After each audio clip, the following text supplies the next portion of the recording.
MMA and the UFC are entering a new era of competition, and in my opinion, this era will be defined by boxing skill. Now, in the past week or two, I'm sure you've seen people discussing the move away from the dominance of American wrestling within the sport, but what really interests me is the move towards dominance of highly skilled boxers within this sport. So let's talk about it.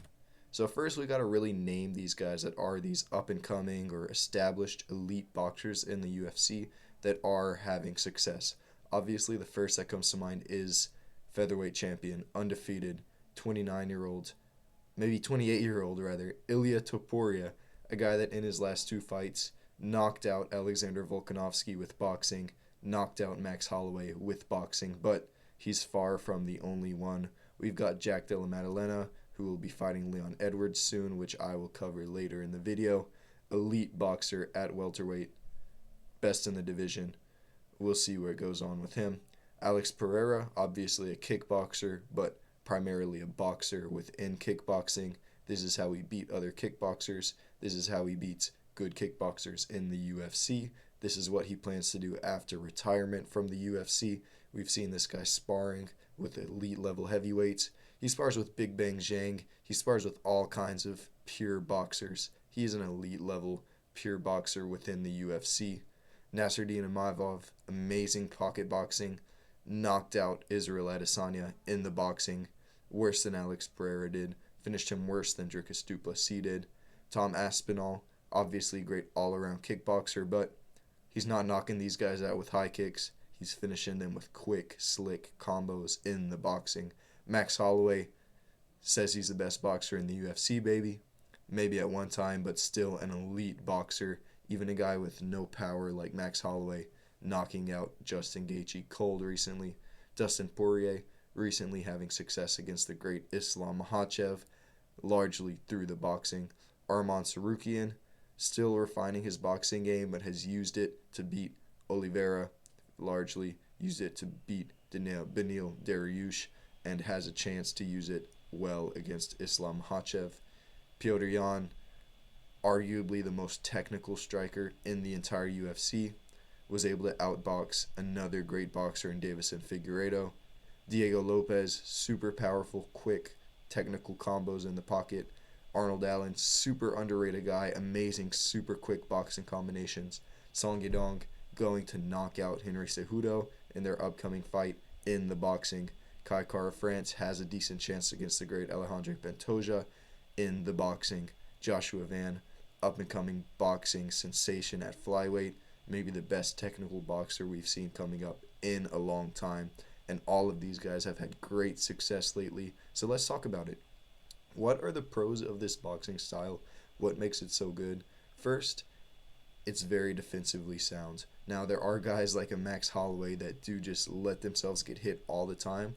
But if you look at other guys like an Ilia Topuria, like a Jack Della Maddalena, that doesn't have to be the case.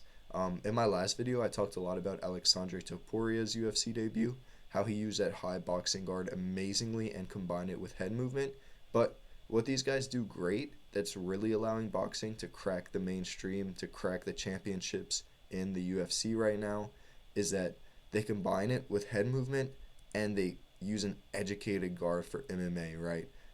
A big thing that you'll hear about the difference between MMA and boxing is head movement's going to get you head kicked, right? Got to watch out for those head kicks, those elbows. Well, you can adjust your guard for boxing when you're an experienced boxer and an experienced all-around MMA fighter, like these guys are finally starting to be, like we haven't seen in the past. You can adjust to that, right? You can block those head kicks with your guard. It just takes some practice. It takes some adjustment. You have to use your two-hand blocks. You have to use your forearm more, and it can work. And when it does work, you're going to get hit less than anybody else in the UFC. You're going to be able to be extremely precise. And importantly, you're going to be able to conserve your energy, right? When you think about a boxing guy like an Ilia Topuria, is he running forward, throwing all types of kicks, just throwing crazy combos that aren't landing, wasting energy? No, he's not. Because he knows that all he needs is one combination to put you out cold. All he needs is one chance. And he knows that he doesn't have to go out there with crazy offense to distract from your offense because he's very educated in his guard, right? He's very secure within it. He's very confident and safe within his guard. So it allows for energy efficiency. It allows you to be more precise with your movement, more intentive, right? It allows you to have more intent coming forward. Like Lucas Tracy would say, it allows you to impose your will on guys, get them backed up against the fence, which is where you can really rip those combinations to the body, send one to the head, put these guys out cold. Another pro of the boxing style is naturally you're going to be leaning forward, you're going to have your feet planted, and your kinetic chain is going to be completely intact, right? One of the problems with like a karate style or like a kind of floating around kickboxing style, it takes away a lot of your power because you're sacrificing power for movement speed, for movement agility, which is also important. But in a lot of ways, it's good to give that up and use, instead of movement, use your good guard, right? Parry, block, head movement, keep your feet planted, and it gives you so much more power, so much more torque from the ground up, from your legs to your hips and your shoulders, and finally your punches. It allows you to be way more powerful than if you're throwing from a Muay Thai style or a kickboxing style or especially like a karate style.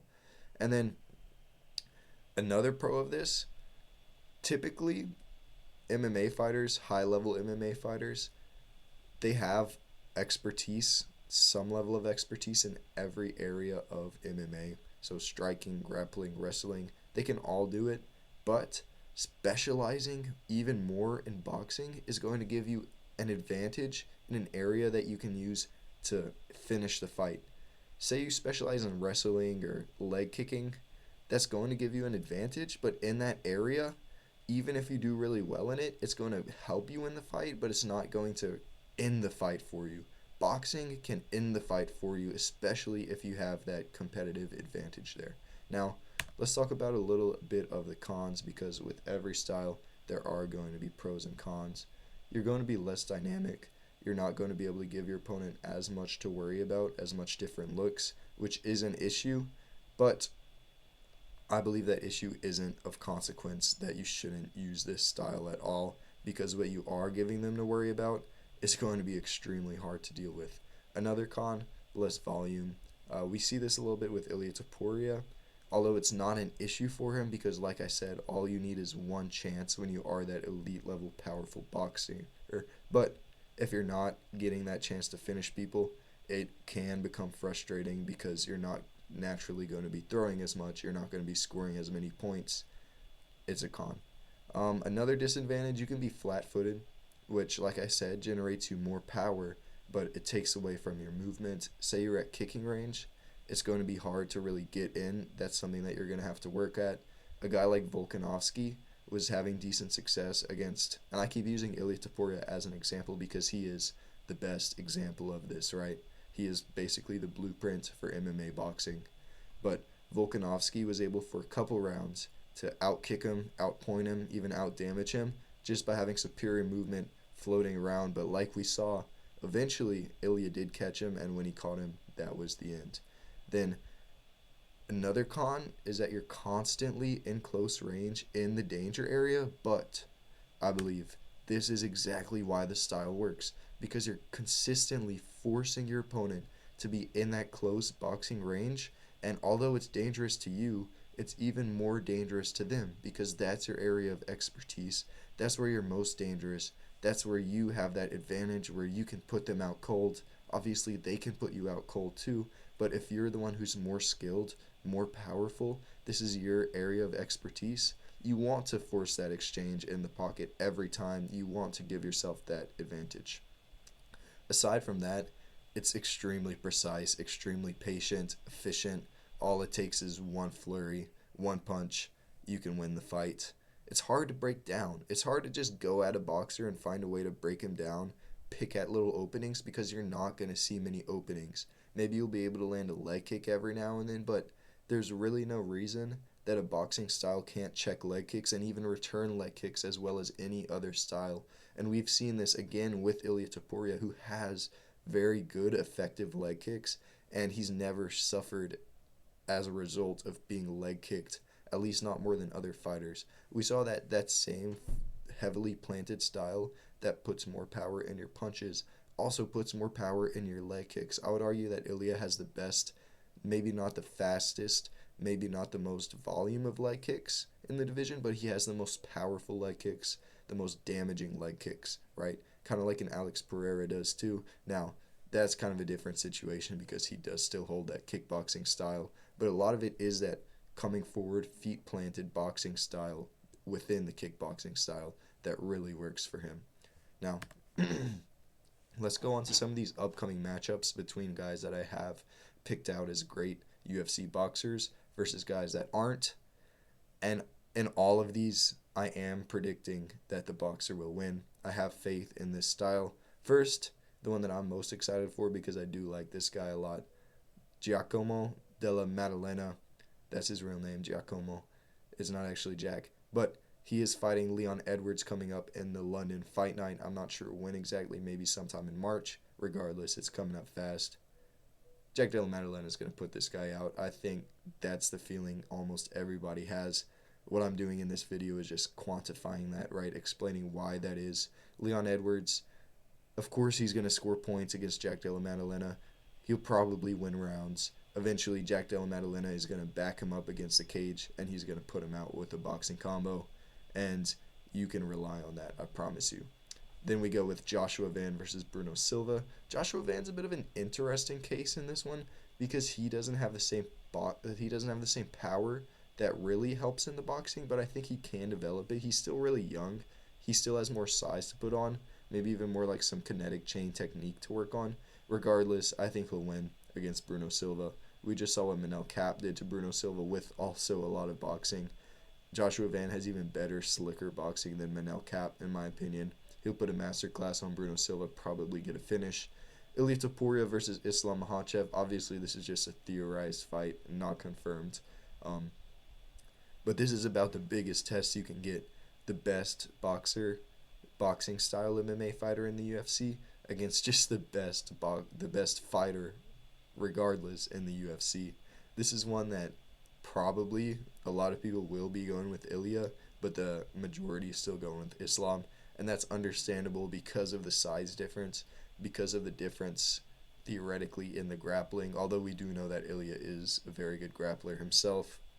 But I just see Ilia being able to win this one because he presents something that Islam Makhachev has never really dealt with. He dealt with Dustin Poirier, and Dustin Poirier was able to land a little bit in the boxing.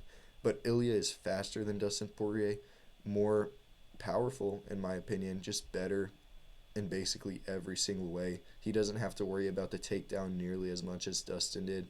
So I'm going to go with Ilia by knockout in that one. Aspinall versus John Jones. Needless to say, Aspinall knockout with the hands. That would be easy for him, very easy.